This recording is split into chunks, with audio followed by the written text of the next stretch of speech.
Hey, what's going on, Jack Baits fans? Tom Lloyd here, owner of Jack Baits. I want to welcome you to a special edition of Jacked Live. We have a really special guest here tonight. We'll get into that here in a moment, but I want to thank you guys for tuning in. If you're watching the replay, please feel free to share this. Once we get everybody in here, we'll get started. I appreciate you guys all supporting us throughout the years and just continue to make Jack Baits really what it is, and we really appreciate it. Further ado, I want to introduce to you guys our guest for this evening is Jeremy Lawyer.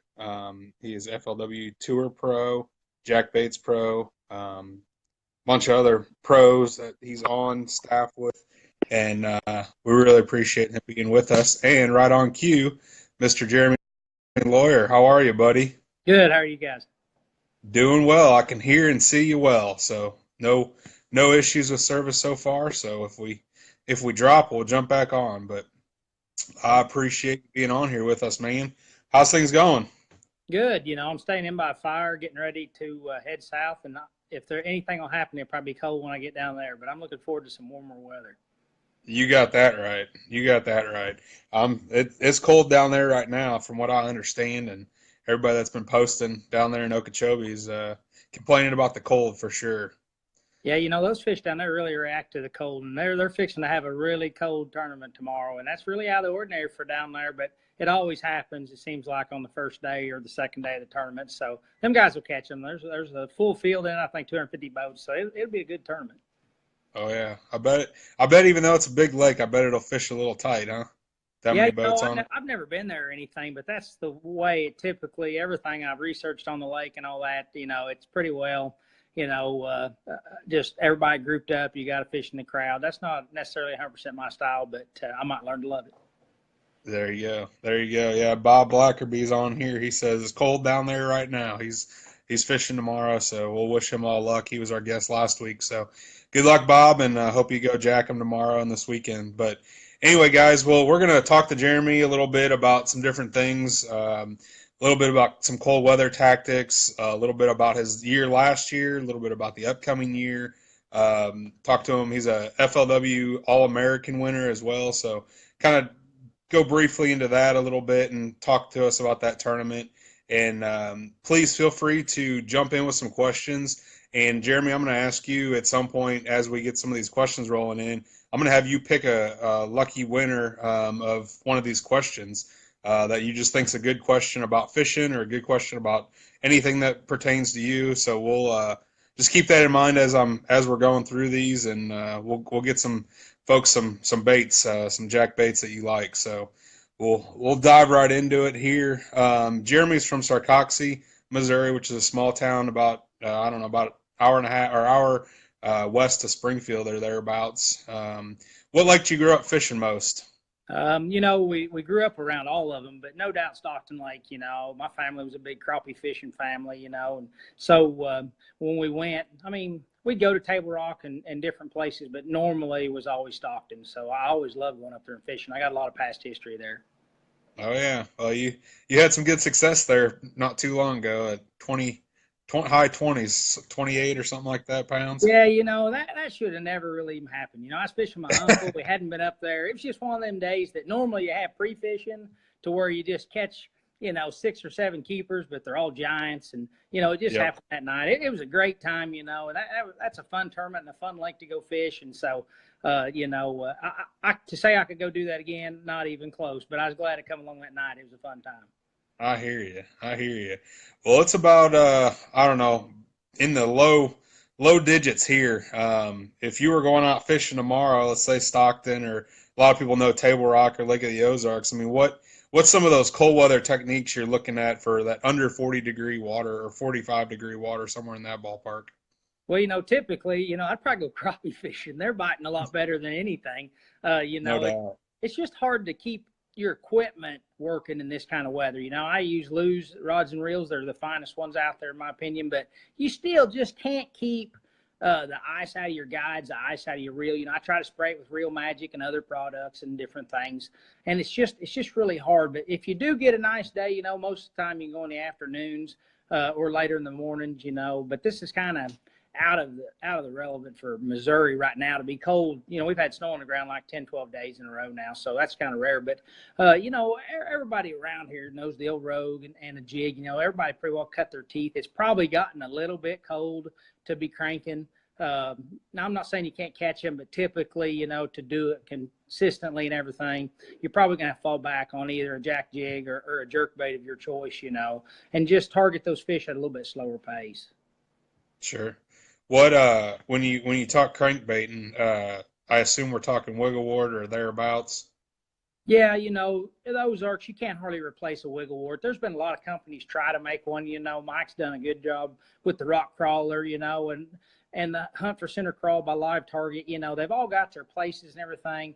And I don't know that anything will ever replace a wiggle wart.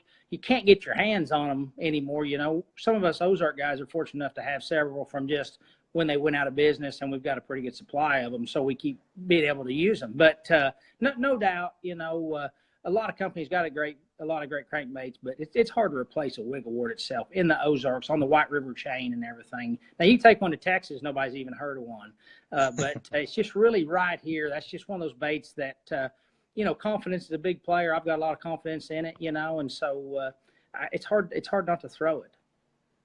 Yep, absolutely.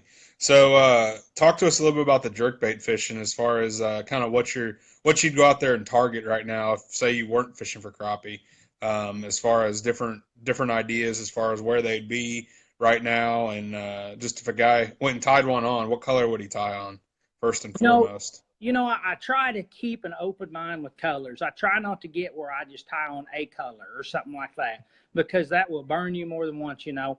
If you can just have an open mind to where you want more of the bones and the brighter colors on the cloudy days, and the more translucent see-through colors and more dull lighter colors on the sunny days, I think you'll just have better results than saying, you know, this color here or that color there. I mean, I've got my favorites when I get to those sets of baits and everything, you know, like for instance, Fall Creek Lures paints a lot of my baits.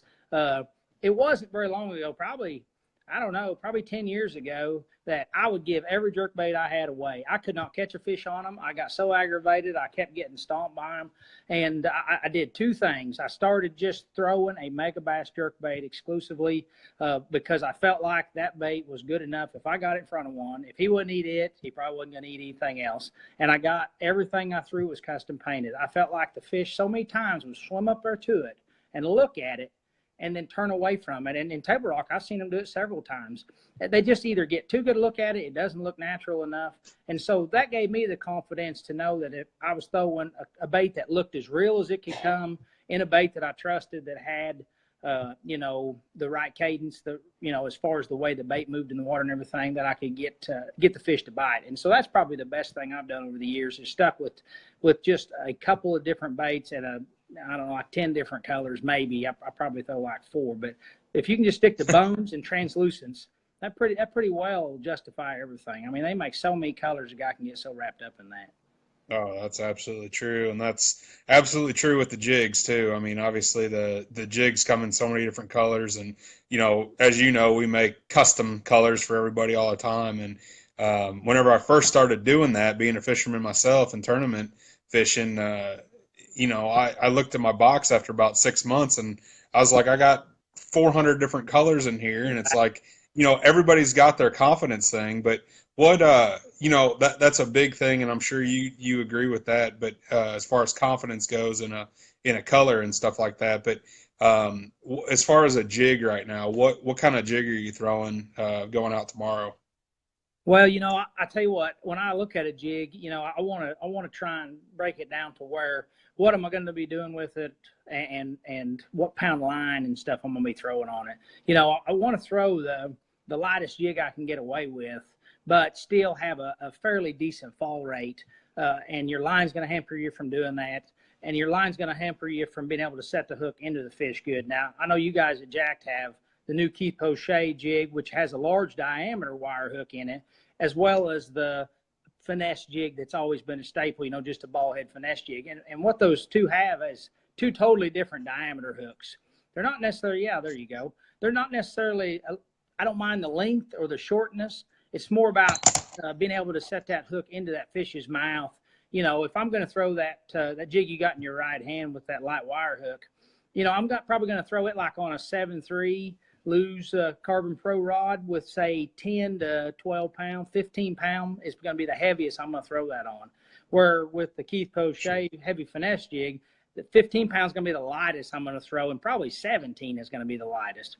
But I can throw it on 25 as well and actually flip it right into cover with a 711 Carbon Pro Lew's or 7.6, depending on your comfort level on your flipping stick. And that's really what probably justifies me on choosing my jig rather than if I'm going to be at Stockton or Table Rock or whatever like that. They're going to bite either one of them, but it's going to be the application at the depth you're at. And you want to be able, if the fish does bite, that you can hook him and get him in the boat, you know, and that's going to determine from your rod and your line. So that hook diameter, the actual diameter of the hook itself is as important to me as anything.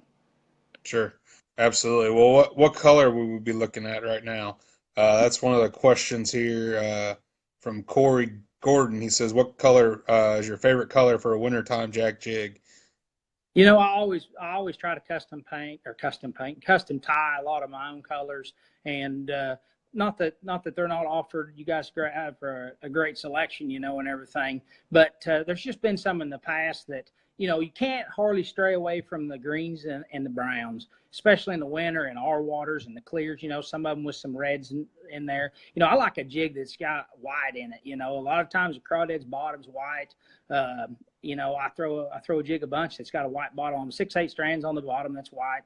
But you know, just whatever kind of, you know, PB&J is real popular around here, just green pumpkin. I still throw some of the old brown living rubber that you have to hand tie yourself that, you know, it's kind of coming around where you can buy again, but for a long time you couldn't buy it. So I'm wire tying some, you know. Now I'm using a JaKKed on about 80% of that and everything. And so it's kind of hard to tie, you know, a wire tie once the weed guard's in it and things like that. But you can, you know, sure, to get in there. But it's just something I kind of like a preference of. But the greens and browns, pretty hard to beat. Yep, absolutely. So talking about a finesse jig, since that's kind of where we went there, we got another question from Bob Blackerby. He says, what are some of your favorite jig trailers, and what different trailers do you like for what different jigs? So that's kind of a broad question, but let's talk finesse jig as far as trailer goes right now. Well, I mean, 100%, 99% of the time I'm putting a Zoom Critter Crawl on it. Yep. You know, it's just a really match the hatch kind of deal for the Ozarks. It gives it a nice little profile and a little bit of a glide. But very seldom do I throw any kind of twin tail on a finesse jig. Sometimes, but normally it's when you're going to be fishing it deeper, like a 7/16, dragging it out there in that 12 to 15 foot range. Then I might put a twin tail, but that's a very, very small amount of the time. It's almost exclusive. But you can do a lot by just changing the trailer. You don't need to change the jig. You know, the trailer will do a lot, especially on the larger flipping jigs. Absolutely. Good deal. As far as, I think he answered that question. He says, what's a good all-around color jig? Sounds like just the more natural looking, the better. Yeah, no doubt. Brown with a little PB&J in it, or green pumpkin with a couple strands of orange or red. And like I say, I throw white a lot in them and everything. But you just can't really stray too far from that. I don't think that fish is going to eyeball down on that and not bite it because it doesn't have 2 strands of purple. But I'm going to put 2 strands of purple in some of them because that's what I got confidence in. So that's right. And it's really just a confidence thing, you know. But stay with the browns and the greens. It seems like in a finesse jig, I just don't have very good luck throwing a black color. Normally, if the water's dirty, I'm going to be flipping, you know, like a Z-Crawl or something plastic rather than a jig in that dirty water. So it just seems like they'll eat on it a little bit better. Yep, absolutely. And I know just from being, you know, tying a lot of custom jigs, I mean, it's all about what you got confidence in, because I'm sure you've seen that show we did a couple weeks ago with Micah Easterly. He throws that Scrubby McScrubberson, and that's got all these colors in it. And that's just the jig that he's got the most confidence in. And does it look like a bluegill? Probably. Does it look like a crawdad? I don't know about that. But, you know, it's just it really goes back to what you feel like you got confidence in. So that's good piece of advice there for sure. Oh, Big Al's on the line here. He says, Big Al McCullough, he says, Lawman, you got any of them deer sausage for sale? No, you know, he'll get some. He knows it too. I hear you. Good stuff. BJ Davis wants to know what do you do to get that head to shine like that? I knew BJ was going to be on there tonight before the night was over. Yep, I hear you. Let's see. Let's see. What else we got? Um, do you need a light in your line at Stockton like you would at Table Rock? Is a question from Mike Duggar. I tell you what, to me, line hampers the amount of action you get in your bait. It does not hamper the fish from biting it. I am probably the heaviest throwing line uh, person I mean, I'm around a lot. I just really am always seem to be throwing heavier line. The Davis brothers and the Eakins and Ronnie Dobbs and those guys have really made a very good way of catching fish on 8 and 10 pound test with a bait caster, and 12 would be heavy a lot of times to them guys. And I just catch myself with fluorocarbon anymore. I mean, I throw it on 10 very little bit in open water on some place like Bull Shoals when I'm trying to get it to fall down there a ways. It's not because I think the fish are going to see it. It's because I can't feel my line really well that deep, or I'm throwing such a small jig. Sometimes down there you just throw one that's 3/4 of an inch long with a couple little low inches or a little low centimeters of trailer. You just don't have much on them, so you got to go to a really light line. But for the most part, I'm normally thinking that the fish do not see your line. They do not care, but it will make your jig fall over or drag different or not glide and get that little bit of action, kind of like a hunting action from just throwing too heavy a line. But the pretty good middle of the road, if I'm gonna throw one at Stockton and Table Rock and all that, it's probably gonna be 15. And just that I just don't feel like they're looking at that line. I mean, the Alabama rig kind of taught us that, with this whole collaboration stuff on there, and they dang sure don't mind it one bit, throw 2 foot slack in the line. And so after that, I said, man, we're overthinking this way too much. But it seems like it will hamper the action of your bait. So you don't want to put a heavy line on there that, like, say you flip underneath the dock, you don't want to have that line drag that bait back out from underneath that dock. You just made a good skip 6-8 feet back in there.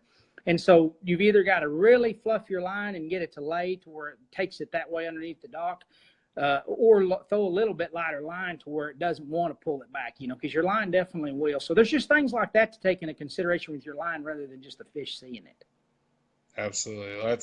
That's great advice for sure, and definitely something that I know a lot of us don't necessarily think about that aspect of it. And most people always talk about, whether the fish can see it or not. And you're absolutely dead on about the whole Alabama rig thing. I mean, 5 wires and attached to this braided line, and they come up and just pile drive it. So they ain't worried about that.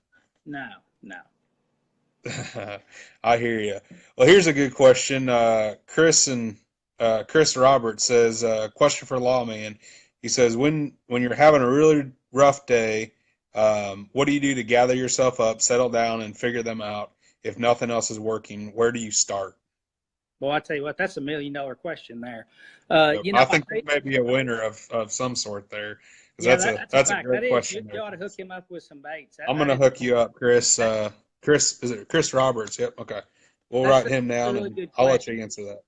But, I tell you what, there's been a couple of times where I've gotten that situation, and it's really easy to spin out. And the thing that I probably worked on the best is that situation. Some of those things you can code, you don't have time to be messing with that because, them other guys aren't messing with it, and they're gonna stick it to you. But Jason Christie told me one time, just throw all your gear down, strap it down, and take a boat ride. Drive 5 miles, 10 miles, whatever it takes. Even if you come back to the exact same spot and start fishing again, just take 10 minutes and try to clear your mind, relax, do whatever, get your mind off of it for just a minute. And I have done that 2 or 3 times, and I will guarantee you that works 99% of the time to get you back to focus. Now, you may not catch me better because you might not be doing the right thing. But if you're losing them or you're having a bad deal, something like that, take the time to make a little run or just sit down and eat a sandwich for a minute. Just take your mind off of it for 10 minutes. And then make sure your hook's sharp, make sure you retie, stand back up, and get after it. And that can change your whole day right there. Sure. Can you point to a specific tournament that's really changed your day? Yeah, one time down at Ouachita and everything, it was a BFL regional, and it just kind of got to where I lost 2 or 3 fish. I broke one off. I wasn't using the proper rod at the time. I didn't know it, but I was jerking way too hard for no more line than I had out, with way too big a jig on there with the fat head. And so finally I just laid all that down and jumped on the trolling motor and kicked it out in the middle of the lake and floated out there for a minute and retied. And I actually put a different jig on, the exact same color, same weight, same everything, same trailer. I put a different jig on, just thinking, that's going to be a little bit better when that other one was kind of nasty to me, and rolled right back up there and flipped in there and was a little more focused, paying attention. And I told the guy with me, I said, man, if I can catch one more, just catch one, I'll make the final day to make the All-American. Because then when they took 6 and you just made the cut, then you would. And it wasn't 5 minutes, and I caught a 3-pounder, and he looked at me and said, you just made it, and I did. But had I not done that, I might have still caught another one. You never know. But I keep that thought in my mind, and I always take 5 minutes to do that, or 10 minutes if that's the case. And that's gold right there, guys. Thank you very much, Chris, for asking that question. That will definitely get you something out there. Go ahead and private message us your address so we can get you a little pack out to you. I appreciate that for sure. Another guy says, Kevin says, how often do you use spinning reels for finesse fishing with approximately 6-pound test? Somewhere in that ballpark. I know you talked about fishing heavy line a lot, but do you downsize, and when? Yeah, you bet. At Table Rock, coming up through like the BFLs and stuff like that, you had to compete on them other lakes, to make the regionals and things like that. So like Table Rock, it was always in April or the spring. You couldn't go down there with a flipping stick and do it. There was a few guys that did, but I couldn't. So yeah, I guarantee you I'll carry 5 spinning rods in my truck this year. Now some lakes like Okeechobee, I probably will not get one out. I'm probably really in trouble to even think that. But when we go to Lanier or Smith Lake and all that, I'm definitely going to be throwing one. Anytime it's around the spawn, from around the 1st of April until post spawn is over with, say, middle of May, I will always have 2 or 3 on my deck. And I've seen the power of what that can do on a large fish up super shallow cruising, when he won't hit, a traditional power fishing technique. When you throw that Cinco or that Ned rig or a wacky style worm over in front of him and he runs over 10 feet and eats it, they like stuff like that. But I'm definitely not as large a fan about it, but I'm definitely not afraid to do it to try and cash a check or get the points I need or finish my limit. But it is really, really hard to win an event. I don't know that I've ever won an event with a spinning rod. I've kind of kept my head out of the water, and that's what I use it for, more of a tool to survive an event or get paid rather than try to win or compete with. But there's a lot of times, the power of 12-pound limit, definitely get you paid. Absolutely. Absolutely. Well, along those same lines, Justin Swass says you'd throw about 40-pound fluoro if you could and whack on them, huh? I would, if you can get away with it, especially flipping in like 2 foot of water, 3 foot, and it's got color, they are not going to see that line, especially if you're just flipping a big weight or a big jig, something in a 1/2 ounce or 3/4. Then fish aren't looking at that line. And so, yeah, you might as well be throwing as big as you can. I know a lot of guys throw 30 in places, like Okeechobee, in places where, the water's dirty, the Arkansas River, different things like that. There's a lot of 30-pound fluorocarbon being used. But it's just on a technique where, you don't have any action to your bait. It's your action bite. Sure. You pitch it in there. He jumps all over it, or he's not there, one or the other. But it keeps you from retying, that's for sure. Yep, absolutely. Benton People says, it's awesome to see a 40-hour working man who loves to fish to go fishing full-time as a pro. In the last year, what has been the best moment for you knowing that you made it? Gosh, I don't know. Probably being that guy that's sitting here listening to you say that or write that down. I've had so many people, cheer me on or root me on or say, I'm rooting for you. I'm watching you. You're giving me hope. Things like that. It's a very humbling deal. But to be that guy, that's probably the best part about the whole deal. It's just it's unbelievable that I actually accomplish it, I guess you'd say. But it's really been a blessing on me and my family. Yep. For those of you that don't know, Jeremy's still working every day while he's home, as far as I know. And I know I met you at your office the last time, and we had a conversation while you were working, and lunch break, whatnot. But he's definitely doing it, and it definitely gives a lot of guys a lot of inspiration and a lot of motivation to go do the same. So What Well, I'm what pretty part? fortunate to have a job that will allow me, to do that, and Yeah. some guys behind me covering me while I'm gone and things like that. Without them doing that, and my family, if I have trouble or my wife has trouble while I'm gone, my family steps in and takes care of it. And so it's just it takes a lot from everybody to make it happen for sure, and it works on you a little bit trying to jockey them both, no doubt about it. But I wouldn't trade it for anything. I mean, it's just a blessing to have the chance. Yep, absolutely, and we're definitely cheering for you, of course, and appreciate the comment there, Benton. Austin Ware says if you were to go from one of the Ozark lakes where you can pattern fish on a style of bank, chunk rock, whatsoever, what do you look for, and how do you pattern fish on ledge lakes compared to an Ozark lake like this? Oh man, I'll tell you what, there's not any comparison to those two lakes right there. The ledge lakes, you can't see the bank. You don't have that option. You're trusting your Lowrance electronics to get out there and show you what's underneath the water, and your mapping, and then your boat controls a lot different. It's just two different animals. But the one thing I do if I'm on a body of water that is similar to the Ozarks and everything, and it's got channel swings and points and rocky and bluffs and everything, kind of like what we've got.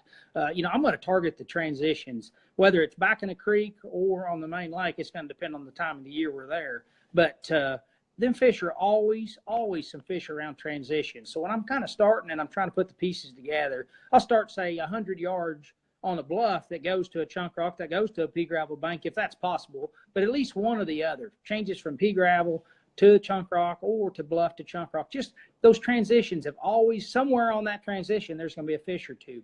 And if I'm starting to catch them on the deeper side of the transition, more the bluff side, then I'm going to start 200 yards on the next one, more on the bluff, and go to the transition. And if you'll be surprised how many times, like in the morning times, you'll be catching them on that deeper transition. And then by 11 o'clock noon, you just can't get a bite. And so you go on past that and fish that flatter transition on past that. And all them fish have done is just moved on back there. And so when a guy's kind of get hooked on like fishing a spot and stuff, that's why sometimes the fish just aren't on them spots. They've just moved just a little way. So a lot of times if you'll just learn to pattern them rather than spot fish them, it'll really help you keep them kind of corralled more. But like on Kentucky Lake, you're going to go out there and kind of do the same things. Imagine these transitions on these ledges out there where there's a kick in or a divot in it, or it gets really sheer and then it goes flat, but you're constantly idling, using your Lowrances, down scan, side scan. You're looking for schools, and then you've got to turn around and be able to hold your boat there. It's just a lot different than throwing at the bank,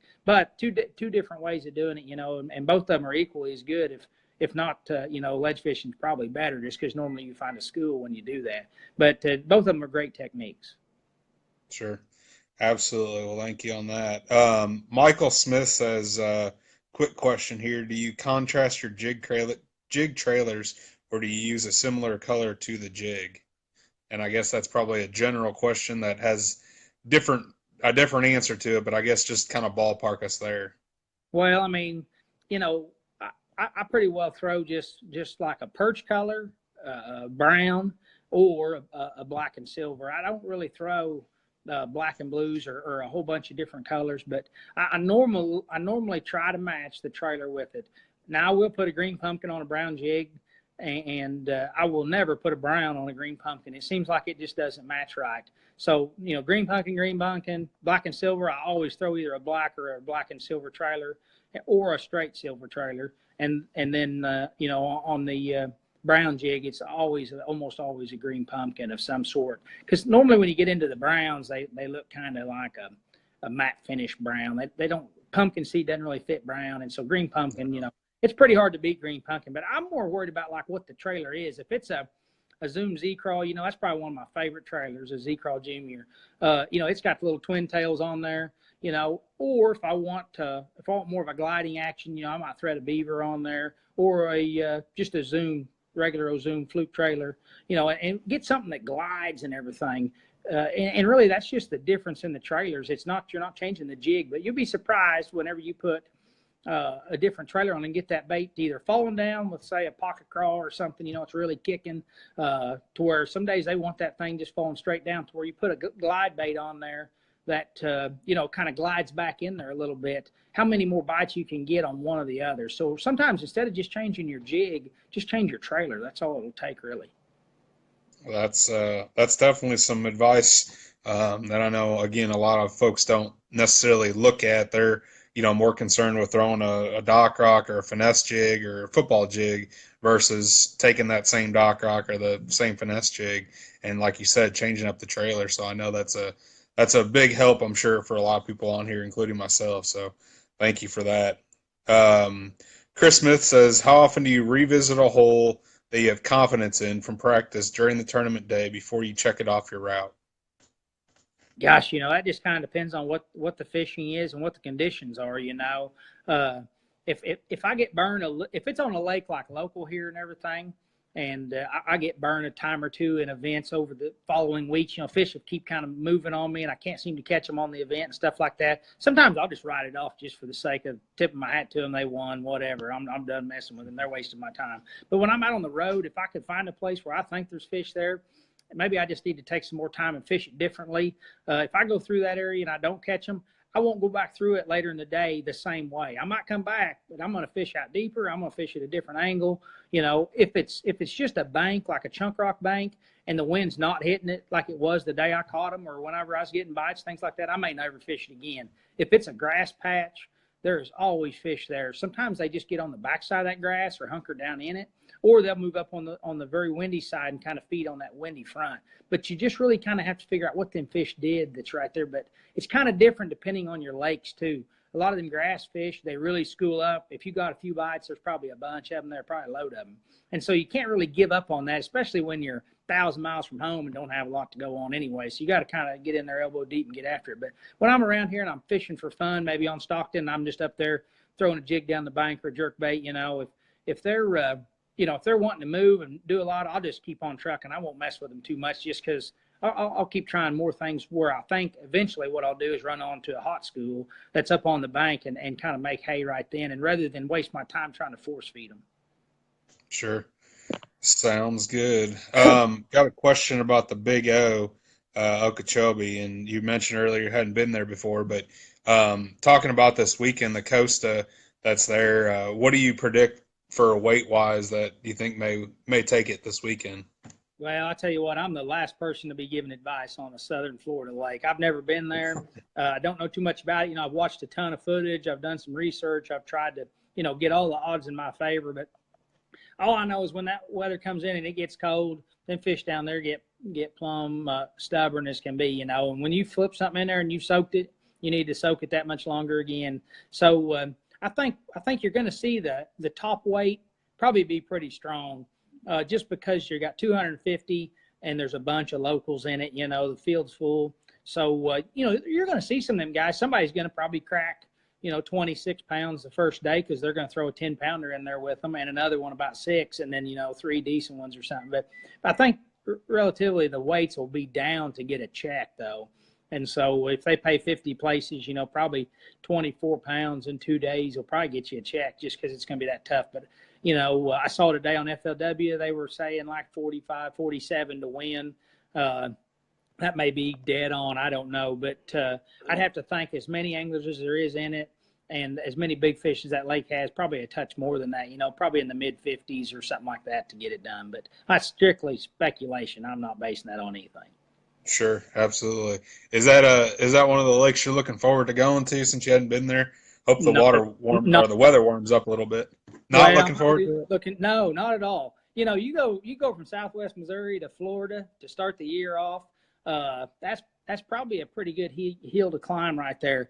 I'm kind of looking forward to fishing something new and all that.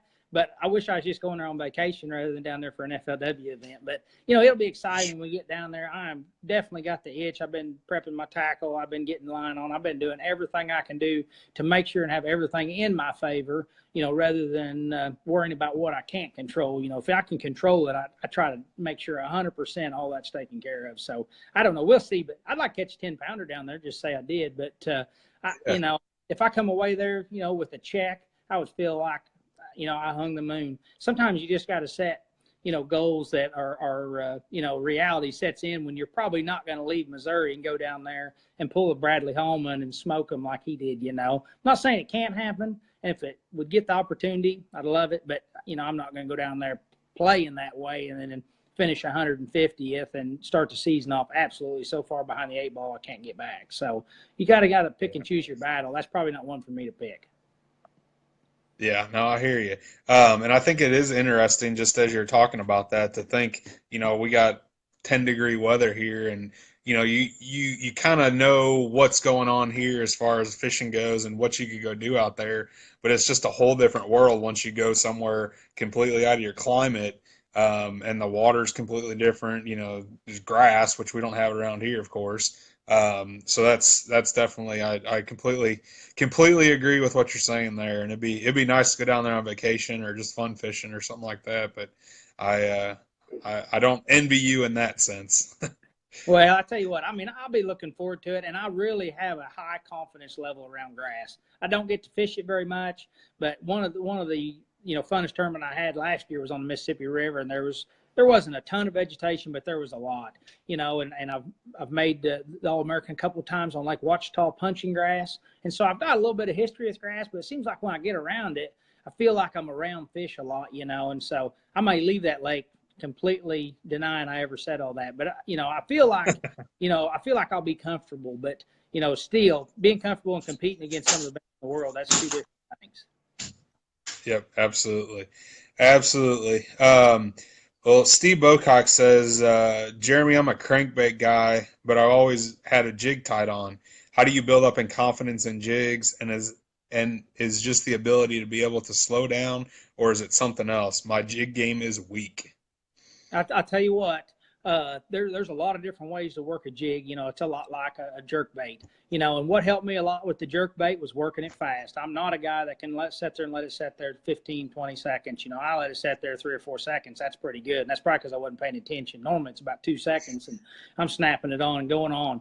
And I catch my own style of fish when I am throwing the jerk bait. And there's probably guys go behind me and catch them just as good when they can sit there. But one thing I do a lot of times with the jig, and I tell people to do that are crankbait fishermen that don't like throwing a jig slow, just throw it like a crankbait. Take that thing, get up there on, set your boat in 10 foot of water, like you would a wiggle wart, throw it up there at the same angle as a wart, and just point your rod kind of at like 1 o'clock and a foot off the water and start cranking it, just constantly cranking it. But you never want to lose contact with the bottom. That jig's just kind of bouncing along, and it's going to have that same application like a crankbait. You can definitely do it slower, but it's going to have a little more subtle reaction. It's not going to make a lot of noise before it gets to them. They're probably not going to see it, and they're probably going to have their tail facing the bank. So when it comes off that rock, it kind of comes over their shoulder, and they'll just jump out there and grab it real quick. And you can cover a lot of water doing this, and if you've got a lot of confidence in a crankbait, you can kind of apply that same confidence to a jig and crank it and do it really well. Now, like on table rock, sometimes in the fall or especially early spring, like mid-March, when the smallmouth are showing up and wanting to start spawning, fish are moving into pockets. They'll get in them big gravel bays and stuff. And you can just sit out there and take like a jack football jig that's a 3/4 ounce or a half ounce, depending on the depth you're at, and make really long casts with 15-pound fluorocarbon and just crank that thing through that gravel and never stop it. And all of a sudden your old rod will just kind of load up and you can lean back. It's kind of like catching them like a crankbait. But you can throw that jig out there and hop it and do all that, and you can't hardly get a bite. But you can dang sure just crank it. Never stop it. Even if you feel him thumping and he's not there and it's not loading up, don't stop it. Just keep on cranking it. And but for the crankbait fisherman, that's probably the best way to start getting a feel for that jig. And then as you do and you get some confidence with it, you'll notice that you'll be applying that a different way and everything as you go ahead and start slowing down, or you're fishing something specific. But that'll kind of get some confidence for you. Sure. And I know I was going to mention the swing head. Do you throw these a lot using that same technique, or is this something completely different that you would do something different with? Whenever you started talking about throwing it out there and reeling, that was the first thing that I thought of, is putting a plastic on here and, throwing it out there and reeling it like you're talking with the crankbait. I tell you what, I really don't have a lot of success with that style head. I have in the past, a time or two, but as the most part, I can't seem to catch them as good on it as I can just a regular jig. I feel I feel like maybe I'm working it faster than what I can at jig, or maybe I've just got more confidence in the jig. You know, a ton of guys do it. They throw that biffle bug on there. They do it at Grand Lake. You know, that's a great way to catch them, and they prove it all the time. But that's just really not something that I have really had a lot of success with. I continue just to keep trying. It's one of those things that kind of haunts me, so I throw it at the back of the tackle box, and that's not saying that's the way to do it, but that's kind of how it's been with me with that. Yep. And I think, Steve, another thought on that too, maybe, maybe leave the crankbaits in the box, or don't go out there with a couple of jig rods at the house. Yeah, I mean, I was trying to be nice, but yeah, I mean, that's exactly it. I mean, I know when that A-rig first came out, that's what we did. To try to learn how to fish it, and we kept getting our brains beat in with it, and so finally we each took a rod and went out there and just threw it for 8 hours, and figured out some nuances on that. And I think when you're forced to throw something, it definitely you definitely can focus and try to learn it a little bit better. Is probably another tip to that, and just leave the crankbaits at home. Yeah. Another spin off of that and everything is, Randy Blockett, he's probably one of the best jerkbait fishermen around here, and he does it exclusively on a spinning rod. I've been with him and Rick Johnson both in the boat when that's all they do. They throw it on a spinning rod. And I have taken just my jerkbaits, just 2 spinning rods, and I have taken to the lake to do that exact application. And I got to tell you that I can't stand it. I don't like it. It didn't work for me. So if you get out there and you try that technique, cranking that jig, and it's just not your cup of tea, then don't force it. I still enjoy throwing a jerkbait, but I go right back to a bait caster. I cannot throw it on a spinning rod. You can throw it a little further sometime and throw it on 6-pound test, and they really brag about control and everything on it, and that works great for them. But I absolutely cannot do it. Don't like it. I want a bait caster in my hand. So just because you get out there and it doesn't work for you, don't force it. That's just the whole point of that story there. So. Absolutely. Well, Chris Diakila says, Jeremy, for some reason, all my jigs have blades on them. How do I get rid of this bad habit? Get in the back of the boat and let your dad run the trolling motor. That'll solve that problem off the bat. No doubt. Hey, tell Landon Rogers that this is a Diet Coke too. So yeah, you saw that. I was going to leave that alone, but Landon Rogers, that's a Diet Coke, he says. So leave him alone. Another question here: if a co happens to start fishing or start putting fish in the box, does that mess with your chance? Your chances, or changes what you're doing? I'm sorry, that was bad. Basically, if a co's fishing and catching them better than you are, does that change what you're doing, or what? How do you react to that? I guess would be the best. Well, I tell you what. First off, I don't mind one bit if co-anglers catch them behind me. I've had like 3 co-anglers win boats with me, and that is one of the biggest struggles they have is to catch fish behind somebody.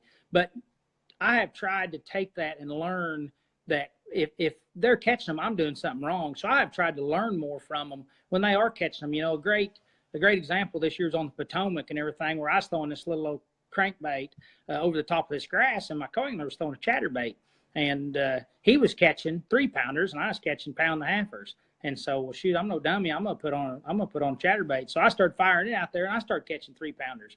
And so, I use that rather than get aggravated him. He was showing me what I was doing wrong. There's no point in getting mad at him about it. Do I want him to catch them? Shoot, no. If I see one catch a 5-pounder, I'd love to have had that fish. But I try to learn from the fact that what I did wrong to leave that fish rather than worry about them catching it, because I wasn't going back more than likely. And, up there at the Potomac, we were fan casting in a place the size of 3 football fields in the middle of the lake, just over some submerged grass. And so, I mean, it was not the fact that he was throwing anywhere bothering me. He'd throw out the exact opposite side of the boat and catch one just the same as I was catching one at the front. So, but he definitely taught me that I, need to be throwing a chatterbait, and no doubt I tell everybody this story at the All-American. I pulled up on a point at Barkley in 16 to fish this point, and my co-angler, which is a super nice guy, he threw down the bank just with a shaky head, and he caught a 3-pounder, and I netted it, and boy, he was all excited. That was his first one of the day, and I had 4, and so I said, well, I'll be dang. So I went back throwing up on that point. Here in a minute, he caught him another one down that bluff. I said, heck, let's go down that bluff. So I tied me on a football jig and went down that bluff and caught my 5th one, and he caught his 3rd one, and we went in the next morning. That's where I started at, and ended up winning the entire tournament off that bluff. And if it had not been for my co-angler, 100%, I was not going down that bluff.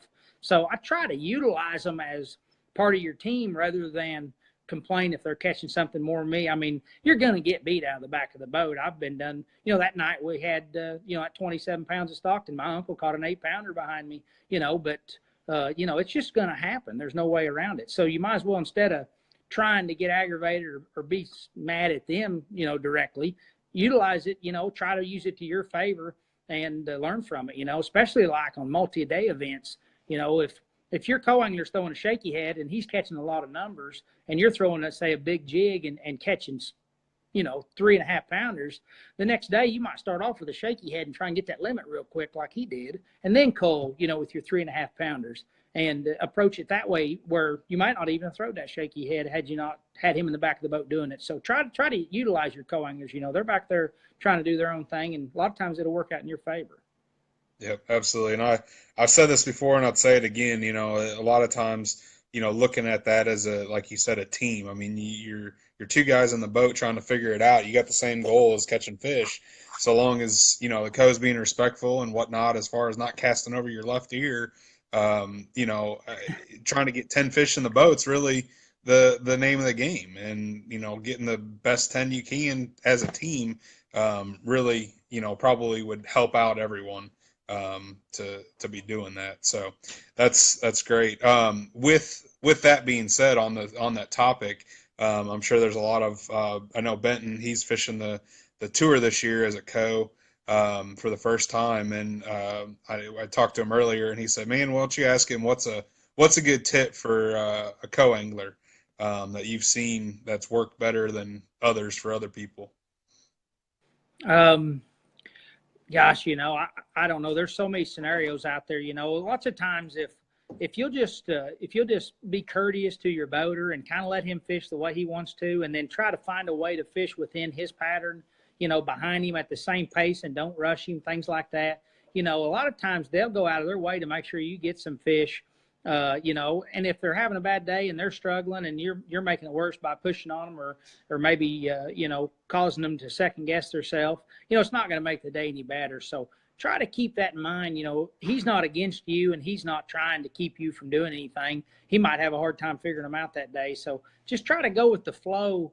And rather than, maybe if he's doing a technique that you don't want to do, that maybe you're not a fan of, maybe you think he'd be doing something different. Well, maybe try and take that experience and learn from it and do his pattern. And by the end of the day, you may have learned a whole different way to catch them, that you can apply the next time you're in the front of the boat. So kind of be more open-minded would be the main thing. I mean, there's all kinds of different techniques and different things like that you could talk about, but probably that right there, would be more than anything. Yep, absolutely. And that's definitely something that I've come across this year. You helped me out a lot on that derby there in September at Lake of the Ozarks with fishing behind that guy and doing something I'd have never dreamed I'd have done at Lake of the Ozarks. So definitely just keeping an open mind. Yeah, that's a great example. You came away from that with a good learning experience and ready to do it again.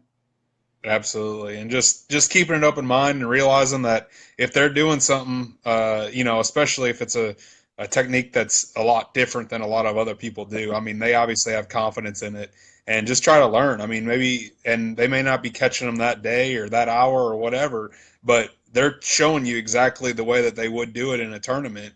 So just learn from it and go apply it later on. So that was a huge example for me. And that goes right along with your thoughts there. So,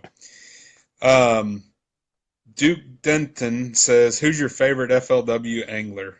Obviously, beside yourself. Hey, Duke. Yeah, hey, Duke, how are you?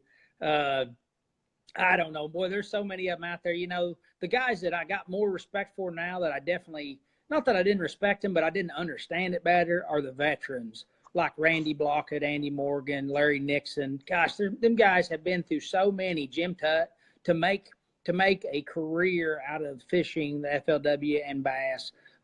It's such a hard road to hoe and hard to keep up with. And, I just didn't give them enough credit over the years watching it on TV just because I didn't understand either. So, I don't know that I have a favorite one. I run with James Watson. He's definitely not it.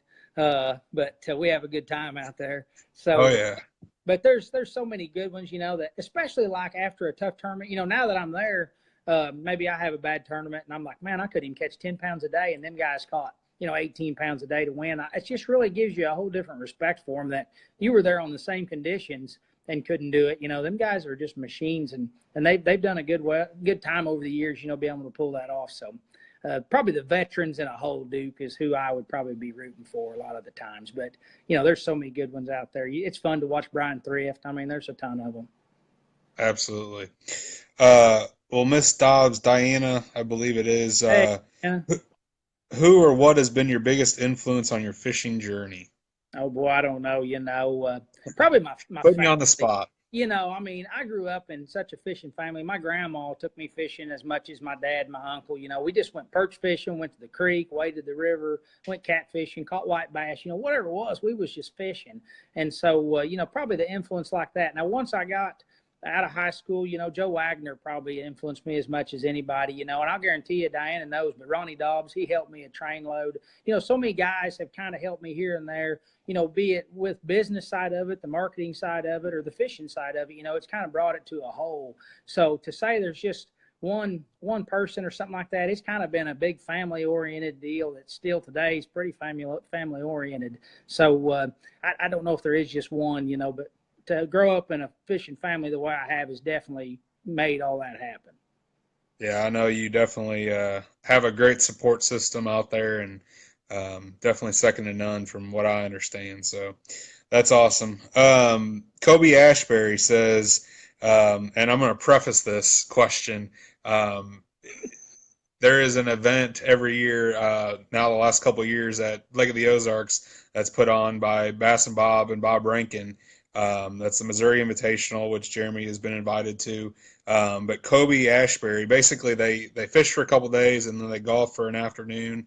So he says, any tips on how to make a 50-foot downhill putt from off the green? My jaw is still on the ground, he says. Yeah, we played with Kobe and John this year and everybody. It was a good time, and so that's a great event. Old Kinderhook. I'm not a big golfer. I'm not a golfer, period. So, it was a whole different experience for me. But, at one of the last holes of the day, I sunk this putt. It wasn't 50. It was like 48 or something. No, it's probably more like 30, but it felt like it was 150 yards to me. So I was excited, and Kobe, he even high-fived me, I think, and he was on the other team. So, but that putt there was one of the putts as well as some of the fish that we went on to win that event. It all kind of came in as a total and a whole. So it was a great time. But if anybody is up around Old Kinderhook at Lake of the Ozarks and wants to play on a fabulous golf course and just go eat a fabulous meal, it's a great place to do it. And, we're just lucky to have the same way with all these places, around. It's just great area to be, in with as far as fishing or your family or the malls or anything. So. Yep, absolutely. We're definitely blessed, that's for sure. All right, so two more things here, I guess. What is the most memorable, I guess, either event or just day or moment from last season on the tour? Probably at Lake Travis.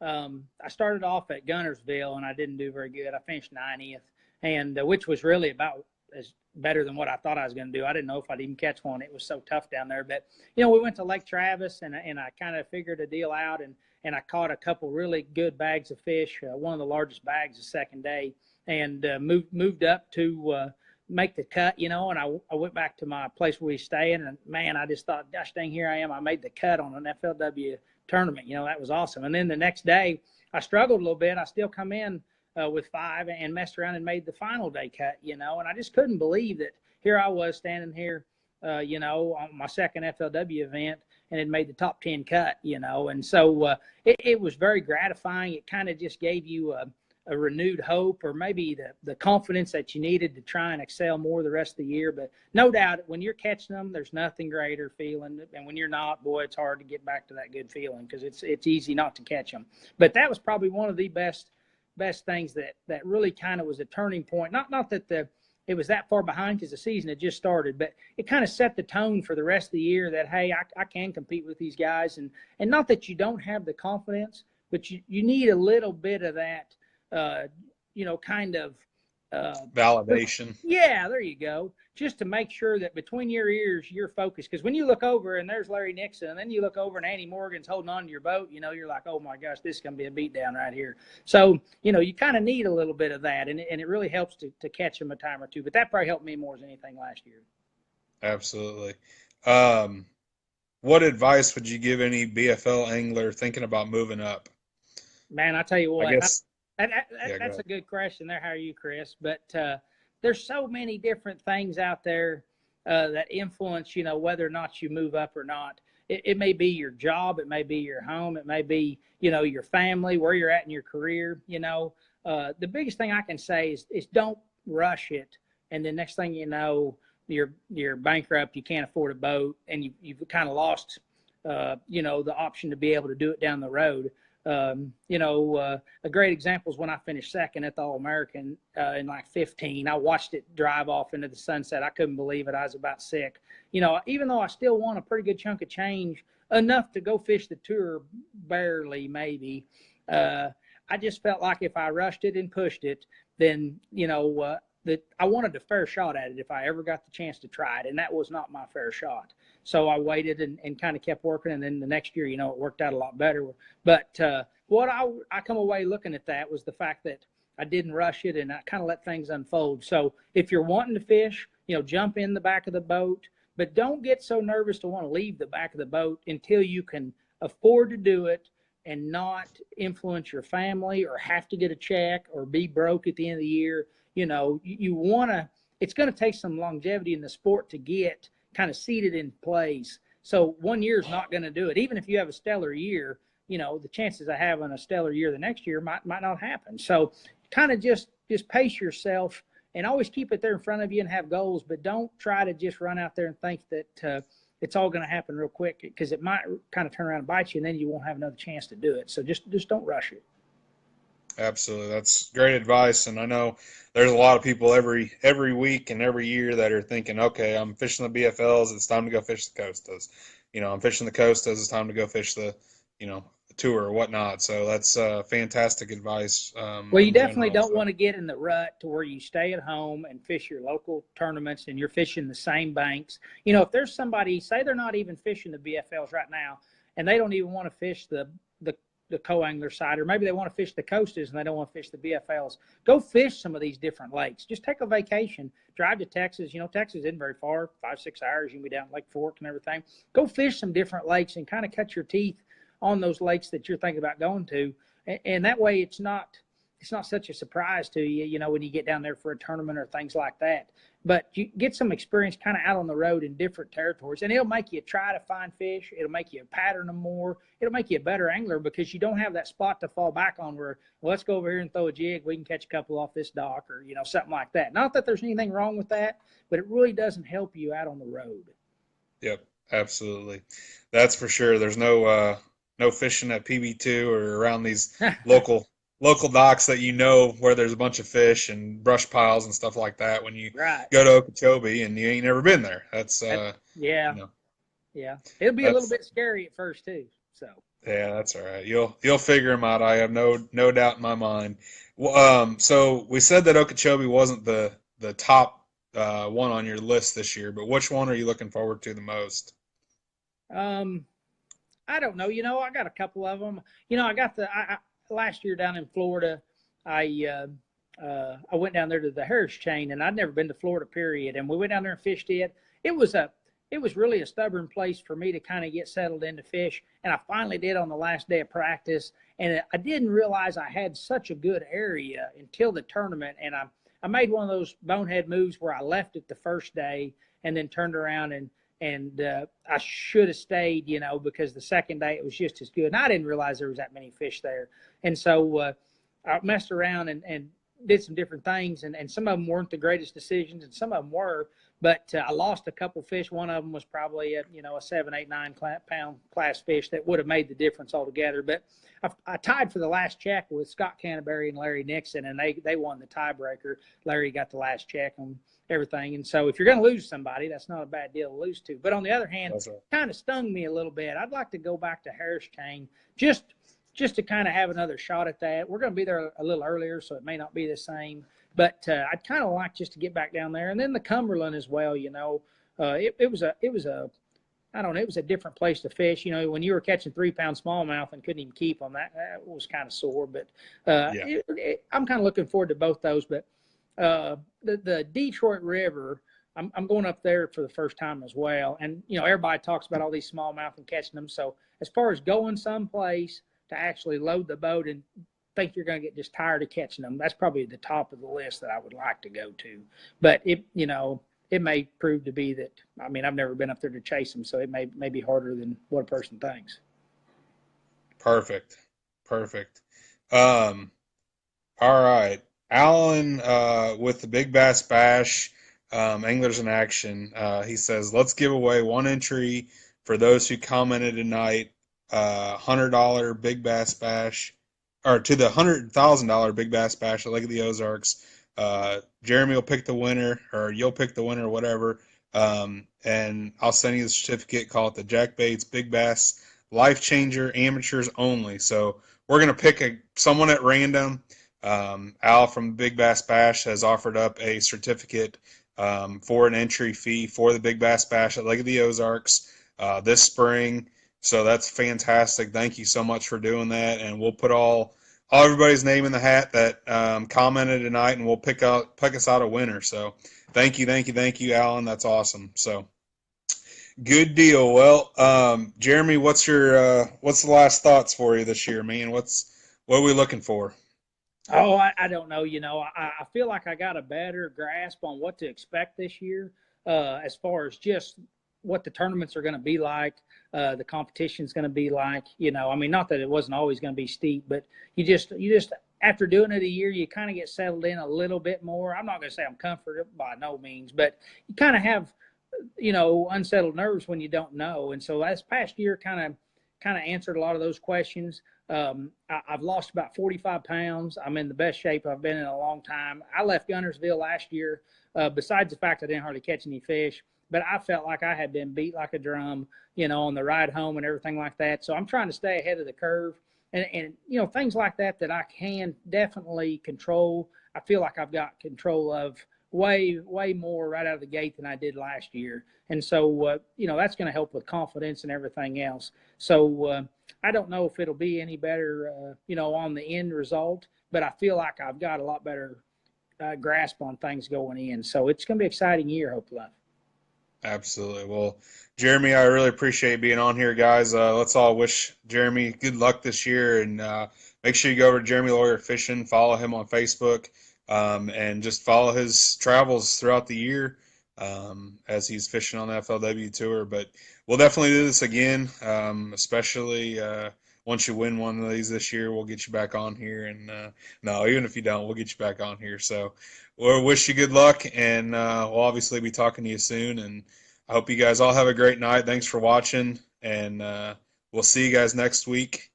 And we'll be back with Jack Live. So remember, don't just hook 'em, jack 'em. See you guys. Thanks, Tom. See you, everybody. Jeremy.